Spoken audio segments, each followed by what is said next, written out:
Berita selanjutnya, pemirsa, perkembangan kerajinan perkakas aluminium di Kota Prabu Muli saat ini mulai melebarkan sayapnya. Dari pengakuan salah satu pengrajin, pelanggan tak hanya berasal dari dalam kota, namun mulai menyasar pasar luar Kota Prabu Muli.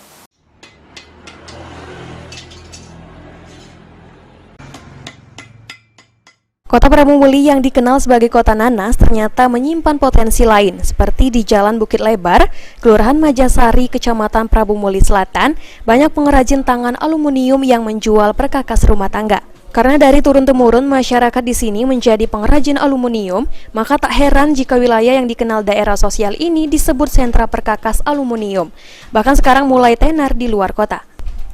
Dora, salah satu pengrajin, mengaku hasil kerajinan perkakas aluminium tidak hanya dijual di Kota Prabu Muli saja, tapi dijual hingga keluar kota seperti Pagar Alam, Palembang, Muara Enim hingga Provinsi Lampung.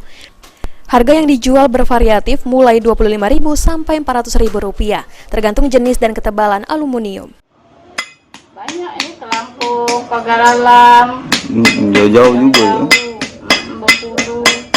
Dari berapa sampai berapa yuk harganya yuk? Dari yang Selawi sampai yang itu sampai 400 ya, tergantung tebal tipisnya.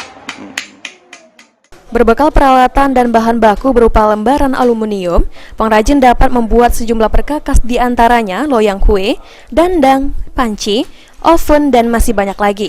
Menurut Dora, tidak ada kendala selama menjadi pengrajin aluminium karena bahan baku yang mudah didapat.